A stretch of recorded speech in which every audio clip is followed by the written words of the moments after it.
From KETK, you're watching East Texas Live. Welcome back. Labor Day weekend is right around the corner, and that means a lot of people are going to be out and about on the road. Joining me now is Resky from Discount Tire to share some summer tire care tips. How you doing today? Pretty good, pretty good. Thanks for having me. Yes, sir. So, what is the first thing we need to do before getting in our cars this time of year? First thing I'd always recommend is obviously stop by, have your air pressure checked, especially in the mornings when it's cooler. It's the best time to do it. The ABCs of a tire, the acceleration, braking, and cornering, have everything to do with your tire pressure. You cannot have tread and still accelerate, but you don't have tread, you can't stop, so that's your second choice. So make sure you have enough tread for travel. And a lot of people don't realize it, but there's a lot of vehicles that do not come with spares nowadays. They come with the inflation kit. So as you're packing up your stuff for travel, check that spare out or bring it to us. We'll check it out for you as well. Yes, sir. How does the tire pressure affect our ride and gas mileage? The biggest thing on gas mileage is having the proper inflation. If you have too little, it could cause the tire to basically the RPMs to change out on it. You're causing the car to overwork itself. So, and then having too much can actually add to miles per gallon, but then it makes the ride a lot stiffer. So then it's one of those things where, you give up one to have the other. So.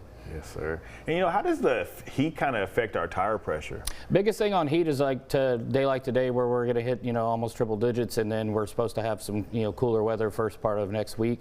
Every 10 degrees we drop in pressure or in temperature, we're going to lose 1 psi in our tires, so that can affect it as well. So anytime you're out and about, check it in the morning, and then after 30 minutes of driving, you could have 4 psi added to your tire. So that's why it's always best to do it first thing in the morning. Yeah, that's interesting right there. We don't have a lot of rain right now, but we have some in the forecast. So what should we do about our windshield wiper blades? Biggest thing on your windshield wiper blades is change about every 6 to 9 months. Biggest thing on those is you don't go a certain amount of time with using them, and then all of a sudden you go to use them and they're dry and they're brittle from the 100+ temperatures that we had from June, July, and August.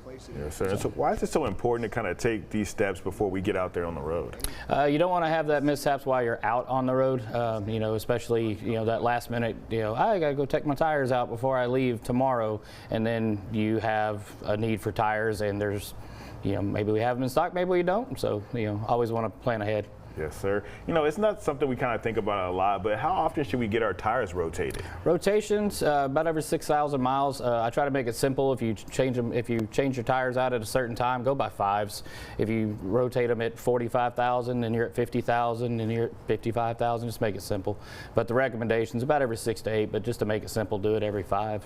Yes, sir. How easy is it to come in and get your vehicle checked out at the Discount Tire location? It's a free service nationwide, so we do free tire inspections, free tire rotations. So especially for those taking a road trip, we do recommend coming by, at least giving us the time to take a look. We want to make sure you're safe before you leave, and our biggest concern is safety always. Yes, sir. Well, thank you so much for coming in and telling us all about these safety tips. Thanks for having me. Yes, sir. For more information, go to the website right here on your screen.